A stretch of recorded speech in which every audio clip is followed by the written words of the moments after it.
kills from yon far country blows. What are those blue remembered hills? What spires, what farms are those? That is the land of lost content. I see it shining plain. The happy highways where I went and cannot come again.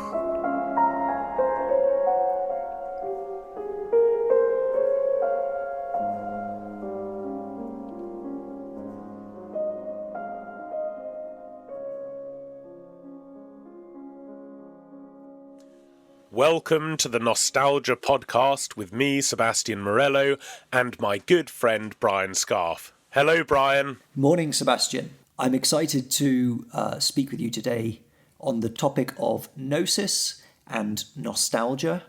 But before we jump in, I know that you know that I'm a big enthusiast on books and particularly small independent publishers which have an unusual offering. And I thought that it would be good to flag up to our readers a small Somerset-based publishing house called Lanark Books, which is Lanerch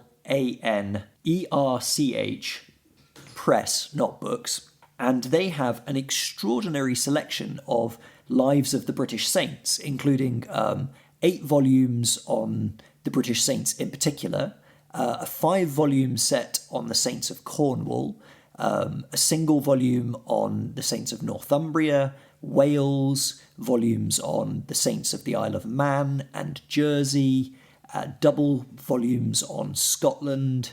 It's an extraordinary treasury of information on our historical saints. But they also have lots of books on folklore, ancient wisdom, including alchemy and sacred geometry, and strangely enough, archery, which is one of your passions.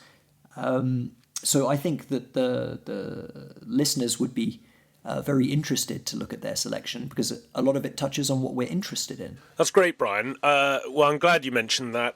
It's really important to discover these resources that are out there because the point of this podcast really is to help people overcome deracination. I think that's fair to say. That is what it is to be somebody born into late modernity. It is to be somebody who is completely and utterly deracinated. And if you're not, you are at least highly deracinated, highly uprooted. This is a terrible thing because the great promise of modernity was always that if we were really uprooted, if we were severed from our ancestral traditions, if we were torn away from our religious traditions, if we had national loyalties and local loyalties torn apart, if our families were broken up, if all of this happened and we were whittled down to the completely insulated, atomized individual, then we would finally be free to author ourselves, to create ourselves, to be complete worlds unto ourselves. And this, of course, was a view that was popularized in the 18th century, and it was what started to bring about the various chaotic, diabolical, revolutionary movements of the late 18th century that then spiraled into the 19th century, and eventually became the great monstrous ideologies that competed for power over who would really hold the soul of the deracinated individual. Would it be communism, the total materialism of communism? Would it be the total materialism of fascism? Or would it be the total materialism of liberalism and progressivism? And of course, whilst in no way would we dream of criticising the brave people who fought in those wars, I don't think they really knew what they were fighting for. And what we have ended up with is liberal progressivism winning out and being transported to every part of the world, and it has deracinated everyone. And so the deracinated self is totally susceptible to ideology. Of course. So on every side of the Second World War, people were fighting for an ideology. And they'd already had all of their roots almost entirely removed. Exactly. And so the consequence now is that you have human beings stripped of personhood, simply interchangeable units of production and consumption. And the funny thing is that once you have completely uprooted everybody, you find that actually we're not all radically different selves authoring our own existence and becoming these complete, unique individuals that are totally irreplaceable. No, we end up becoming all the same disgusting-looking, tattooed, blue-haired Gorgons walking around, desperately looking for some ideological set of abstractions that we can latch onto so that we don't have to just be blown about in the wind of ongoing political polemic. And so actually all we've done, having completely stripped ourselves of our ancestral inheritance, we found ourselves slaves and prisoners and completely fettered. So we want, in our own little way, to organise an assault on that process. And right now, what we've come up with is this podcast. So that's really the point of the Nostalgia podcast, to slowly help our listeners to find various ways of overcoming this diabolical process of deracination. And just to finish on this little rant, Brian, if I may, the way that we have captured in a single term what we think that overcoming of the deracination process really is nostalgia with a G. Now, often people know of the term Gnosis in the context of the heresy of Gnosticism. Well, we're not Gnostics. We're talking about Gnosis in the traditional Christian sense, in the sense that Clement of Alexandria meant when he talked about Christian Gnosis. Or St. Paul throughout his writings. Or St. Paul, indeed, yes. Or St. Paul, or any number of the apostolic or church fathers, as a species of wisdom. Now, we're going to get into what that is, but one of those types of Gnosis that we think is neglected and only in the public arena talked about in a pejorative way is nostalgia without a G. Nostalgia as the combination of nostos and algos, of homecoming and sorrow. Why are these two words brought together, homecoming and sorrow? Because we long for the home that has been taken from us, and we know that reclaiming it is going to be a struggle and it's painful. But we have to induct ourselves back in to our home. We have to induct ourselves back in to our civilizational inheritance, because the alternative is to become another one of the blue-haired, tattooed, sunken-eyed Gorgons of late modernity. I like to think of nostalgia as anamnesis, the Platonic anamnesis, but properly filtered through the lens of the fall, a real understanding of the fall, clarifying this remembrance that the soul engages in, bringing a new quality to this great Platonic idea. Brian, let's talk a little bit about Gnosis and the distinction between Gnosis and episteme. So if I can coin a term, the medieval psychologians, writing off the back of antiquity, had a great interest in the interior works of the human psyche. And they, in their studies and insights, divided the human rational faculties into two different categories. one of which they called the ratio, and the second of which they called the intellectus. And they believed that the human psychological landscape was made up of a combination of these two separate faculties. One which was lower, the discursive reasoning, the logical mind, the masculine wrestling with facts and logic as we might think of it today, and that was the ratio. And this is actually what most people think of when they think of reasoning today. But there was a second, more subtle, higher faculty called the intellectus, which the Greeks call nous, which was a passive, receptive, feminine, almost mirror-like faculty, which resided in the heart, as opposed to the ratio, which resided in the head. The intellectus was settled at the very center of the human being, but required a nesting within the correct architecture that only the ratio could build. So the ratio would prepare a place for the intellectus to properly function, but also the life of virtue was required to clean the mirror of the intellect from its obscuring effects. And it's not simply that intellectus is like a mirror.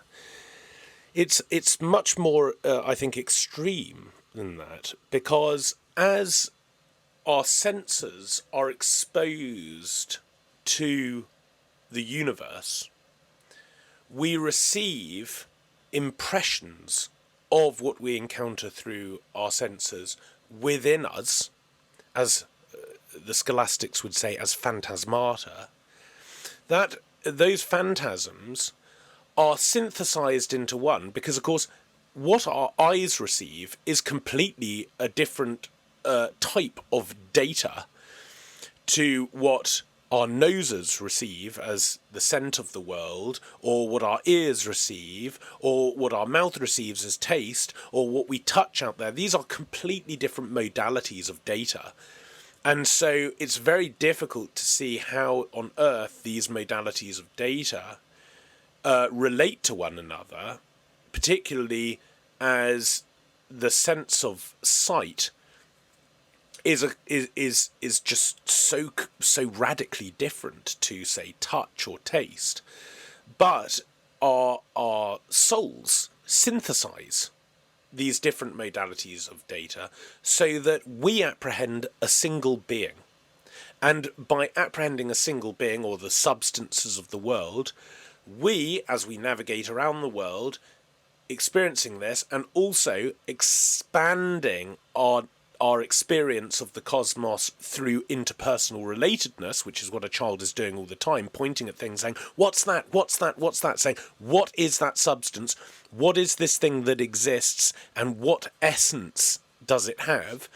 And these are synthesized within us, and the intellect goes from being in a state of potency to a state of act by becoming the things of the universe in a spiritualized form. So what Thomas Aquinas would say is that part of having intellectus, is that creatures with intellectus recreate the entire universe in a spiritualized form within themselves. Now, what we would go further and say is that type of wisdom that is Gnosis, that belongs to the intellect, is that not only do we recreate the entire universe in spiritualized form within ourselves, but we apprehend the esoteric meaning of the universe by receiving an impression of it, and if you like, by recreating the universe at a spiritualized level within ourselves. And that final end of the process that you were speaking of is what is meant by divine illumination.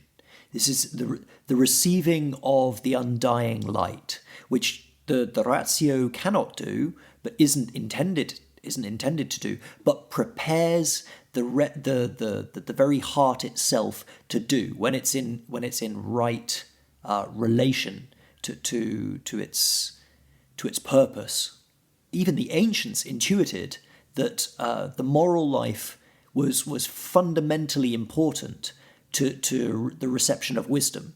That if you soiled your heart through what we as Christians call sin, but the ancients would call vice or have other ways of describing it, you were destroying the capacity of this interior mirror to receive and reflect the divine rays of light which came to us from the intelligible Son, the One. Exactly. And so once you lose the role of intellectus, obviously we all still have intellectus. We're all going around, as it were, recreating the cosmos within ourselves, and we're all trying to, in some way, make some meaning of our lives. But once we through, if you like, through losing the role of anamnesis and entering into amnesia about what our beings are, what we are, and how we relate to the universe, then, and we do that at a cultural level, then that no longer becomes a source of practical wisdom.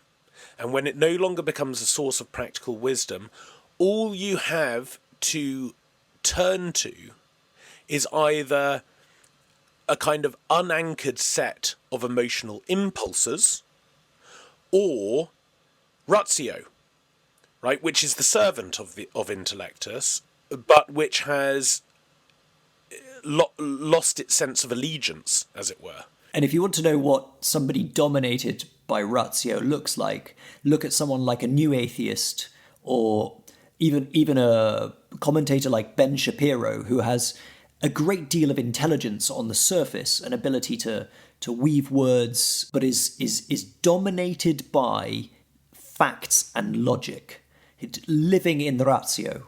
And that's exactly it. So those two alternatives that are left to you, either going hither and thither based on unanchored emotions, or kind of demonstrative reasoning from ratio, leads to the entire internet culture that we're faced with now. So I mean, this is why woke is over, right? This is actually why woke is over, because by the time you had the whole of YouTube flooded with videos of some kind of sort of blue-haired, non-binary, stretched-eared person screaming in somebody's face, with, you know, some guy in a blazer and chinos looking really smug, and it says, you know, conservative destroys woke person with facts and logic, or whatever, and everyone's supposed to kind of sit there and get really excited by it. That's the death of wisdom. Once you see something like that, that is, wisdom is over, right?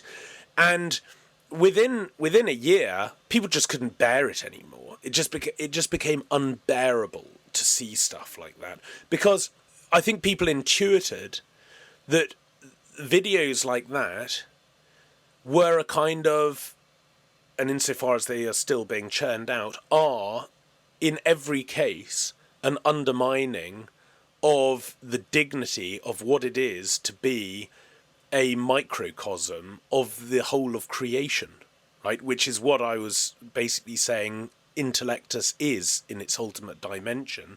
It is that which accounts for the human being being a microcosm of all creation.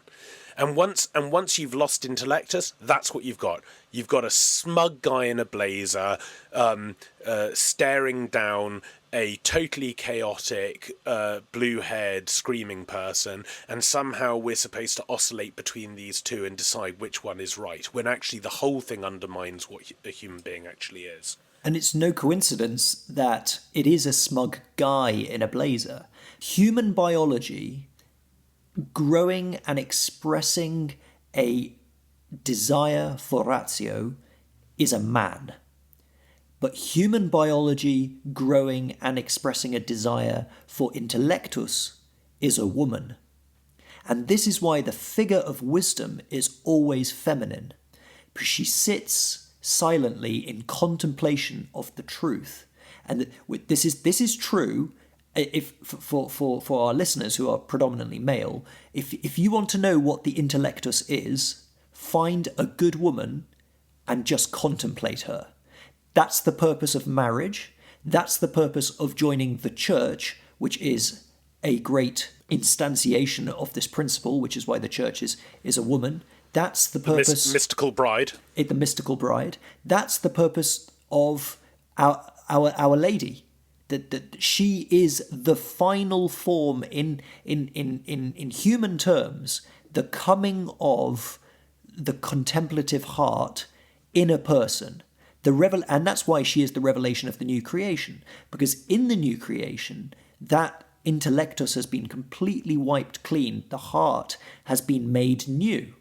So for our listeners, that is what contemplate a good and virtuous woman, and you are already beginning to look inwardly at what it takes for you to prepare yourself for divine illumination. Right. And if you like, Our Lady and indeed the Holy Family are the opposite of the deracinated modern person. They are the people who are fulfilling the law. They're making the sacrifices at the temple. They're going through the liturgical year. They are completely steeped in the lives of their people. They are, as we've talked about on a previous episode, they are part of the mystery aspect of the people of Israel through their induction into the life of the Essene community. They are completely and utterly rooted. And this is why anyone who comes along and characterizes our Lord as in some way revolutionary, or somebody who wants to shake things up and change what's going on. No. The Pharisees were revolutionaries. They were the ones who were taking the law and trying to add to it and bind people by things that they ought not to have been bound by. And they had zealots as well. And they had zealots, whereas our Lord emancipated people from their zealous impulses, and over a 3-year process of mystery initiation, he inducted them deep into the inner meaning of the word. And of course, this is exactly what happened then through the ministry of the apostles after the ascension of Jesus Christ. They didn't go and try and create political revolutions around the world. They didn't go and, St. Paul even sends a slave back to his master, right? He's not undermining any traditional institution. What they're doing is humanizing those institutions and personalizing those institutions. So, as St. Paul says when he sends the slave back to his master, he says to the master, you now must receive him as a brother. He doesn't say he's no longer a slave, he just says you must receive him as a brother. The whole of the Christian mystery religion is one of rootedness. And if you like, going back to my example of the smug man in the blazer facing down the blue-haired screaming woke person, those are, if you like, the two models left that are available to you after the ongoing process of deracination, of uprootedness. Those are your, if it, after the whole process of deracination has taken place, and everyone's been stripped of their civilizational inheritance and the habits of civilization, all you have is propositional ideology. All you have is a set of abstractions, and you're going to have to oscillate between the two. And those are your two options. Those are your two options. So on the one hand, you have ratio unbound and no longer a servant. And on the other hand, you have a deformed feminine where intuition is trying to lead, but ultimately devolves into the dark feminine of the whore. Of Lilith. Exactly. The dark feminine of Lilith. Which is why it's so important to destroy your own children, to that entire tradition, because that is right from the very beginning. A mother which would destroy its own child so that she could whore herself out, and that's the primary motif of the anti-Mary throughout all of church, all of Scripture and church history. And you also have to kill your father. You have to kill your father, which is your entire civilizational inheritance. And this is it's well known that women marry their fathers. And in the post-Freudian age, this is all meant to be sort of treated with great suspicion and something that we're supposed to free ourselves from, this kind of terrible cycle. That's actually a really good thing. The fact that women look for somebody who reflects their roots, that is actually a very good thing. And by the way, men do the same thing. They marry their mothers, right? The mystical bride mother is a fundamental image to Mary and the church. Exactly. Mary is both spousal with Christ, and she is the mother of Christ. And this is... and of course Freud comes along and turns this on its head, whereas actually it's beautiful that men cherish their mothers and want the love of their mothers to be reflected in the marriages that they make. That's actually a beautiful thing. But of course what modernity is a process of turning everything on its head. That's what modernity is. And part of that is the process of deracination. It's the process of uprooting. And if you go up to a great tree and you tear it out of the ground and you turn it on its head and you plunge its branches into the earth and its roots sticking up into the air, it might look like you have emancipated that tree from the mire of the earth. But very soon you're going to have a rotting mess. And that is exactly what we have done in modernity with the human person.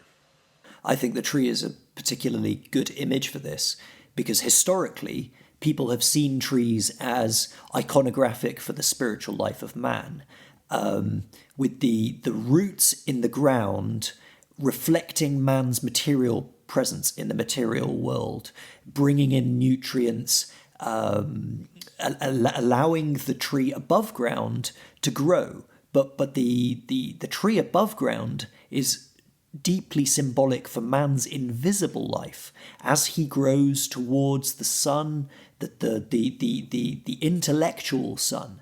The purpose of the tree is to grow towards the sun. It's not to grow deep into the ground, but you need healthy roots for the tree to be able to grow towards the sun. The imagery it's not something we project onto it, but is part of the allegorical structure of the cosmos itself. It reveals something of ourselves to us. Exactly. God gives us trees to teach us, right? And you're absolutely right. And of course, in the history of spirituality, man has had a terrible predilection for oscillating between two conceptions of how to flourish. One is to only look to his roots and to only look to the earth and think that he exists for nothing but production and consumption, to fill his life with earthly goods in the hope that in some way he's going to achieve some kind of eudaimonia, some kind of happiness and flourishing and fulfillment through constantly presenting himself with the things that the earth can offer. And that becomes more and more decadent and more sophisticated until he sort of surrounds himself with nothing but velvet cushions and vintage claret, and yet he still finds that the longings of his soul cannot be fulfilled. And the other option is that he thinks that he must emancipate himself entirely from the world and undergo some kind of Gnostic ascent out of the world of the flesh, and only then will he be truly contented. But actually, the truth is that spiritual ascent is incarnational. That is the great paradox. The tree binds together heaven and earth. Yes. Only a healthy tree. A healthy tree has, as it grows above ground, equally grows below ground. And if there's a disjoint between the two, you have an unhealthy tree. Yes. So we we can only really assent to the presence of God by encountering him in our created, instantiated existence. And part of that is going to be putting down very, very deep roots, because otherwise you're going to get blown around with every storm. And that is, I think, where we want to get to with this, because we want to propose nostalgia as a form of wisdom which enables you to put down very deep roots, and it is only by doing so that you can truly know who you are. The great modern lie is that you're going to know who you are by liberating yourself from your roots, liberating yourself from history, being a post-history, post-tradition person, and that's how you're going to discover your true, authentic self. This is a complete lie. And by the way, it takes a very simple mind experiment to actually work this out.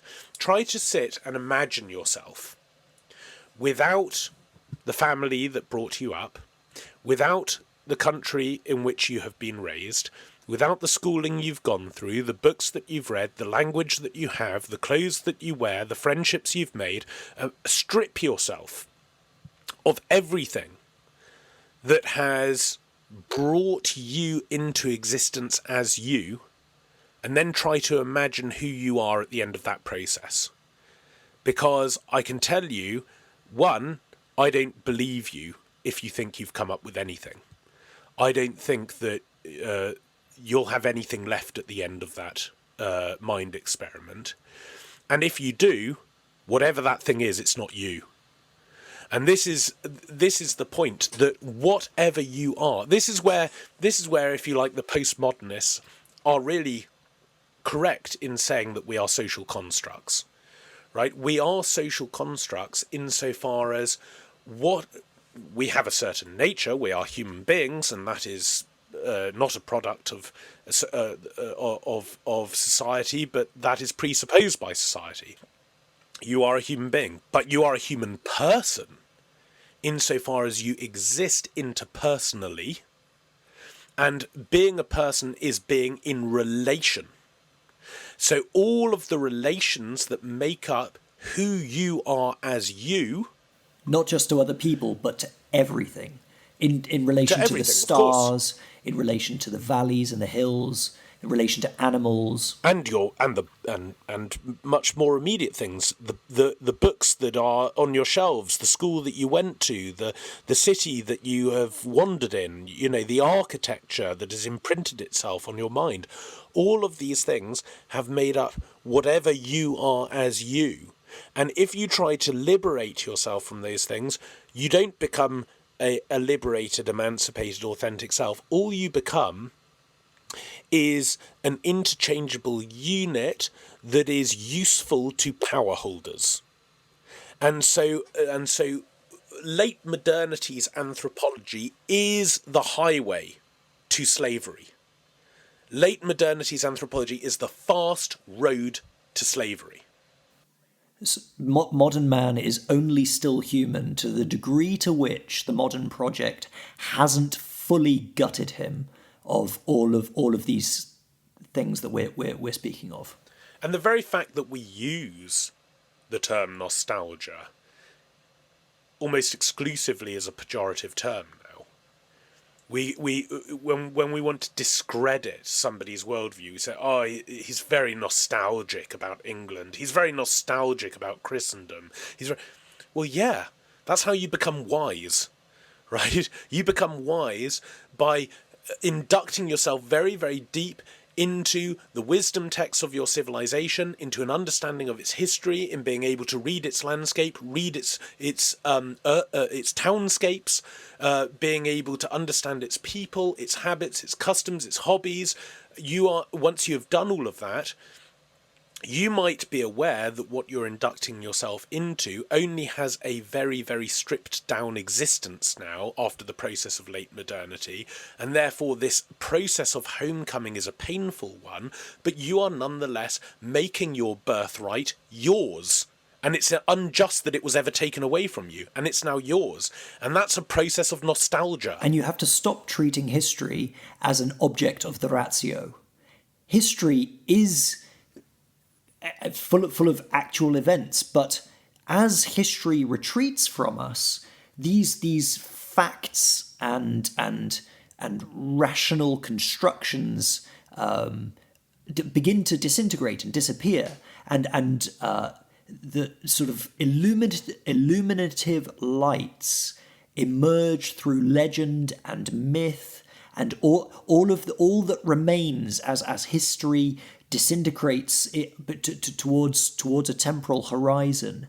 Those things are more true than what you would call the facts and logic of what actually happened, as though such a thing exists, separated. Yeah, and this is why historically in our civilization we always distinguished between the historian and the chronicler, and actually we've of late confused this distinction.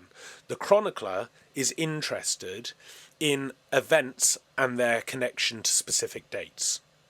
The historian is telling a story. That is what the historian is doing. And he will select certain facts over others. He will emphasize them at the detriment of others so that he can weave together a civilizational story. And using his intellectus, he should be able to have insights into what occurred in a specific time and place that goes beyond just a factual recreation. You could say an unveiling of the inner realities that were being represented by the event. So, Brian, I have a few of my own ideas, but how do you think we propose to our listeners that they, in a very concrete way in their lives, begin the process of overcoming the deracination of late modernity, and they start to embrace a life of nostalgia, which I think is a life of wisdom, and that because I think you and I agree that this is not simply propositional stuff, right? It's not simply, if you like, Brian and I are profoundly anti-ideological, right? We do not, the point of this is not to offer you a set of abstractions, and once you've assent to them, hey presto, you've now got your manual, and in your kind of modern enlightenment mechanistic way you can just go off and make the machine work, right? That is precisely the kind of thinking that we hate.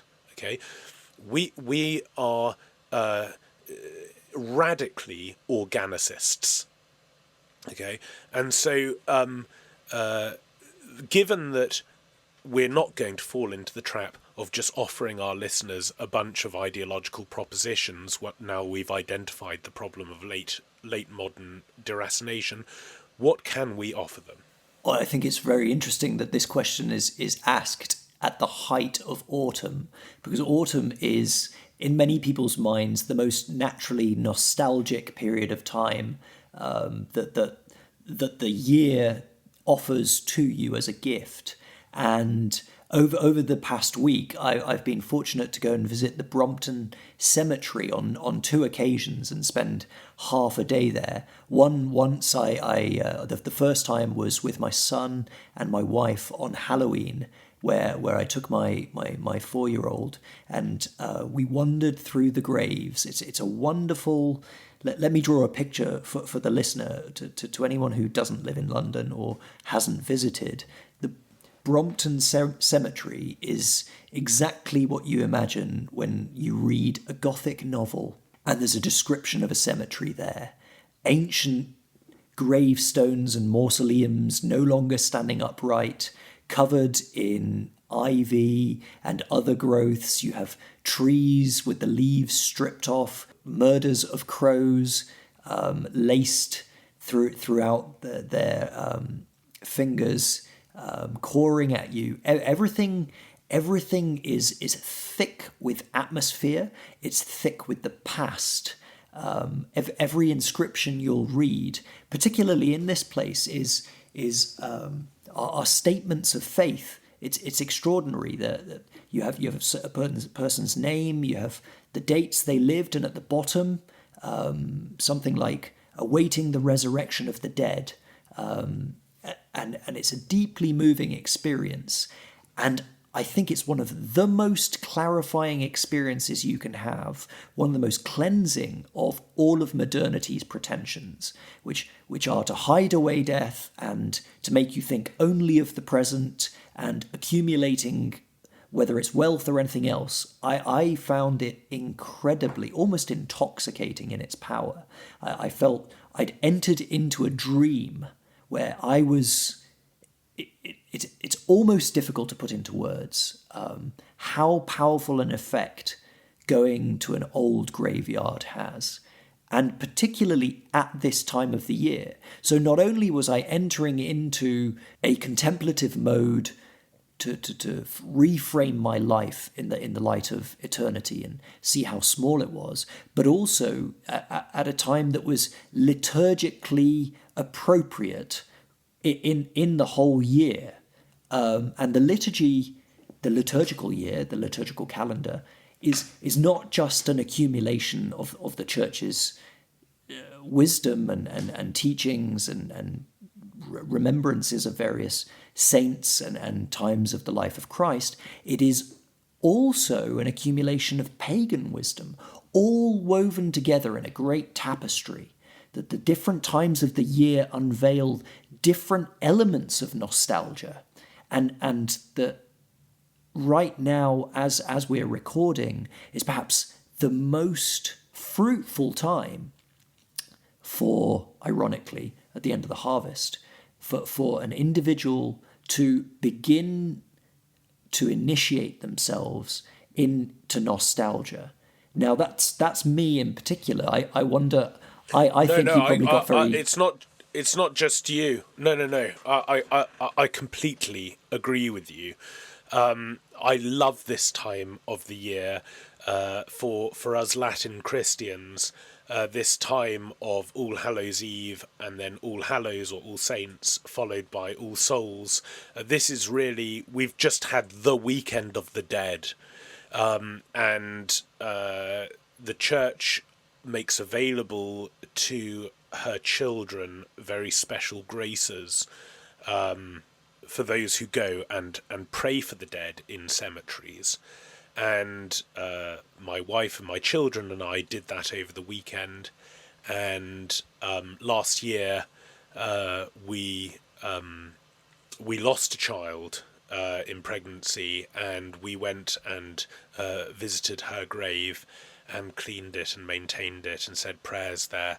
And the entire landscape, with all of its yellows and rusts and reds, and as the trees are shedding their robes, and all across the floor, the scattered innumerable leaves of the most astonishing colours, and it was as if the entire landscape was joining us in our prayers and our sorrows.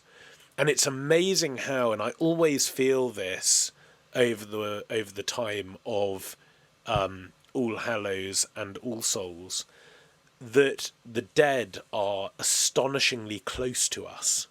It's like a friend of mine wrote to me the other day and said it's as if the veil between the quick and the dead becomes very, very, very thin at that time of the liturgical year.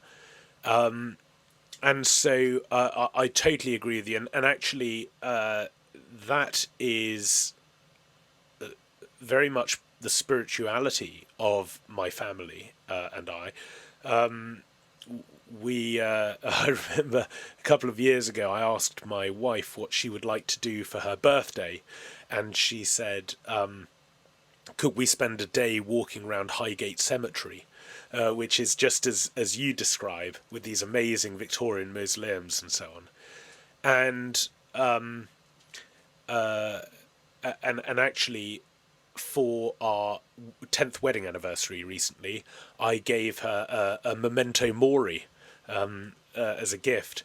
So that's very much our spirituality, and this is not arbitrary, because I think one of the first principles of entering wisdom by way of nostalgia is to develop a spiritual union with your ancestors, right?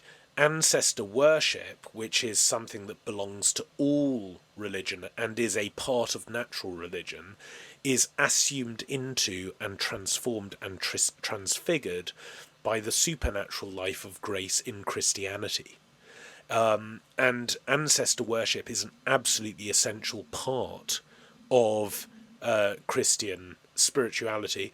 Worship, of course, being used in not in a univocal sense of the adoration of God, but an equivocal sense, as in the prayer, with my body I thee worship, for example. In the equivocal sense of giving great supernatural honour to our ancestors. That is a part of Christian spirituality. It is one of the main ways by which we fulfill the commandment to honour our father and mother, which isn't just our immediate father and mother, but all our fathers and mothers. And part of wisdom by nostalgia is to enter into such a deep spiritual union with our ancestors that their civilizational vision becomes our civilizational vision, right? So I think that's a brilliant one to begin with, Brian. Interesting, because historically local areas had their own liturgical calendars. We live in a highly centralized period in the church where the church's feasts have been homogenized around the world, and there are very few local eccentricities. But those are things you can pursue. Buy yourself a book of the English saints, or of the saints of your historic county, where your family will be in some way related to these ancient people. Pray to them. Honour them, get icons of these people. And that's not denigrating the great saints of Italy or the Middle East, but to say we have saints bound to our land. This great island is a third-class relic. All across it, the saints walked and they cried and they bled all the way from one end to the other. Engage and embrace that.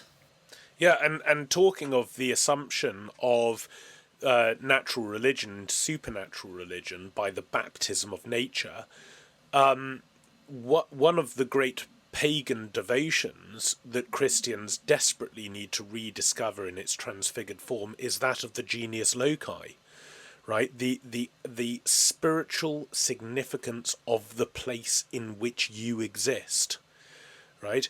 And so yes, I completely agree with you. I think there are also, I just want to say there are other things that are much more mundane, much more quotidian, if you like, that are part of nostalgic wisdom. I think that one of the great tragedies of modern Britain, and something that was hugely accelerated under the prime ministerial terms of Tony Blair, was the deliberate targeted destruction of working class culture in this country. Of course, the great, if you like, the great sledgehammer to that culture cannot, I think, probably be laid at the feet of Tony Blair, but probably Margaret Thatcher. But nonetheless, there has been a top-down process of trying to deracinate the working class, because the problem with the working class for great power holders of Britain was always that they could never fully fulfill their role as interchangeable units of use and utility, because they were inordinately attached to locality. That was always the problem with the working class, and there were various times in British history where power holders sought to address what they considered to be this problem, and of course probably the most famous of those incidences was that of enclosure, where local militias were raised by Whiggish power holders who just went to the working class and smashed up and burned their cottages and drove them off their ancestral lands, and then enclosed them for their own private leisure.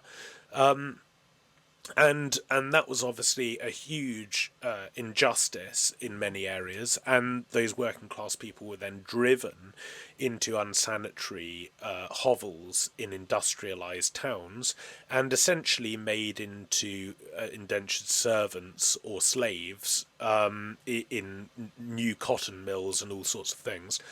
And yet, against that entire process, the working class, even in those urbanised centres, was still able to re-establish and recreate a culture of locality and localism, with the working men's clubs and the dancers and the folk songs and all of those things. And football clubs.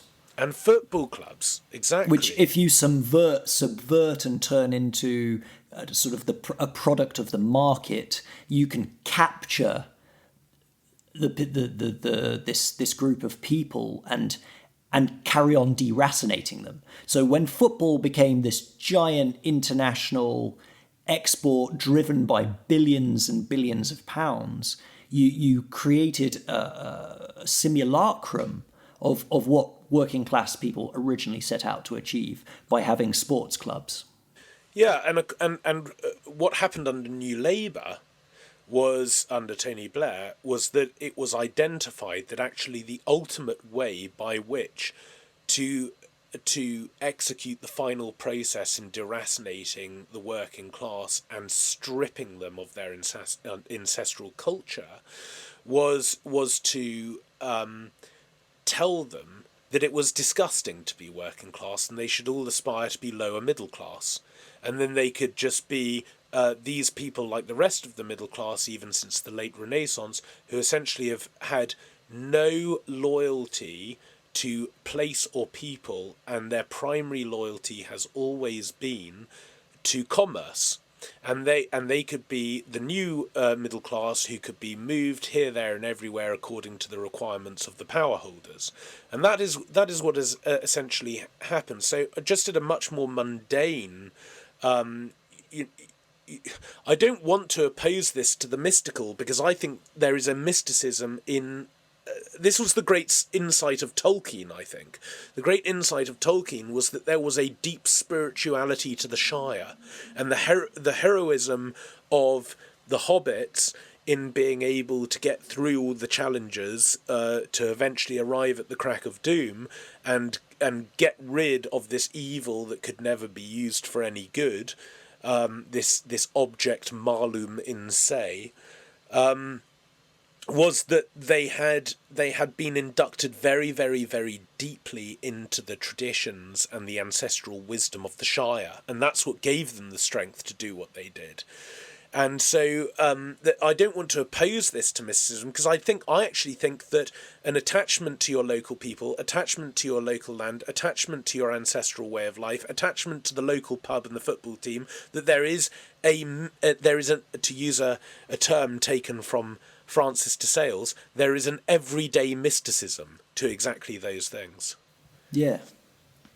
And that provokes in my mind the idea of holidaying in the UK as seemingly a very down-to-earth, mundane activity, but actually I think many people experience very strong nostalgic experiences for childhood memories of visiting Brighton Beach, for example, and that's something you can initiate your own children into by taking them on simple local holidays and not analysing it in material terms. You are supporting the local economy, but more importantly, you are experiencing the genius loci, as you say, and this is also true of local pilgrimages.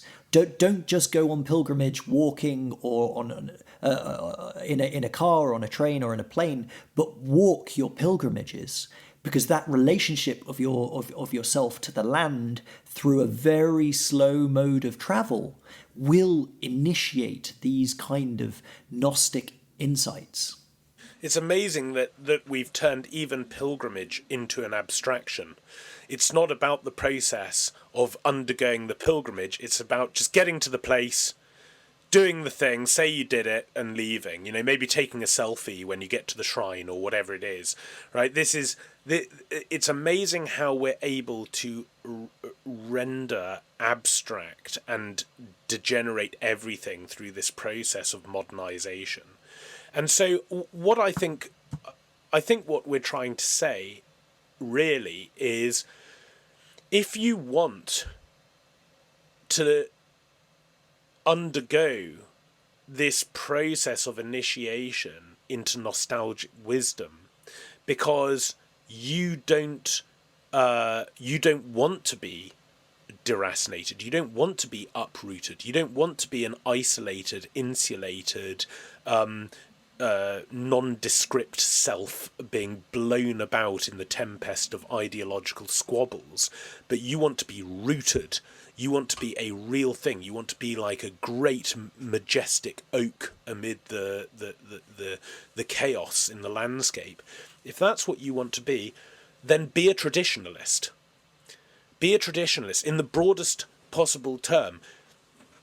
Join a local historical society. Drink in your local pub, join the bell ringers, get to know the local farmers, shop in shops run by families rather than huge multinational corporations. Be a traditionalist. Wear traditional clothing. You don't have to LARP, right? I'm not saying go around in a tailed jacket and a cravat all the time. I'm just saying don't put on the same pair of American sweatpants made in the same Asian sweatshops and your Nike trainers and look like a disgusting slob, right? Don't be a modern person. Be a traditionalist. Go to every single Sunday, go to an ancient liturgy, right? That's your religious birthright. And don't think of it in utilitarian terms. Realize that behaving in this manner will have real transformative effects on the inside. It's not just about doing it because you're maintaining a tradition, but doing it and understanding that this is how transformation happens. This is what it is to be a person. This is what it is to be a person. And this is what we keep on coming back to. The great challenge that modern man now faces is that he is going to have to choose whether to be a person or a slave. And the big problem is that the only options that are being offered to him in this choice is an option between various types of abstract ideologies. So he's never going to get out of this process of enslavement. The way out of it is not going to be through yet another ideology. The way out of it is going to be... I see this everywhere. It's not, it's like we get fed up with the phony conservatism of England, right? Which has, of course, been absolutely appalling. It's been essentially an aggressive socialist project. But having got fed up with that, now we're seeing the rise of nationalism all over the place, as if nationhood or national loyalty and nationalism are interchangeable terms. Roger Scruton dealt with this decades ago. These are not interchangeable terms. You are not going to retrieve conservatism by opting for a 19th century liberal ideology like nationalism. Right? That is not, you're not going to retrieve conservatism by trying to resurrect the enemy of conservatism that just happened to be its enemy 150 or 200 years ago, right? The system that is the enemy of us all continuously offers us false fruits as a way of co-opting us into the system. This is the genius of modernity, is it seems to be able to turn all forms of resistance into something that actually helps it grow. Exactly. And the trouble is that people who would ordinarily be traditionalists are unfortunately not switched on enough to realise that time and again they're being duped. And actually, in a way, the fact that they're not switched on enough to see that very much at a different time in history would have counted in their favour, because they wouldn't have been the people who were sitting around constantly wondering what new creative way they could come up with to repudiate their own civilization. They would have instead done the much more wholesome work of inducting themselves into that civilization, which is what we should all be doing. Now, unfortunately, we just have to do it critically because precisely we've all been so deracinated. And that, I'm afraid, is the situation we're in. It's not a felicitous one. Nonetheless, it's the only option you have if you wish to be a person. So be a traditionalist and induct yourself into the deep gnosis that comes by way of nostalgia.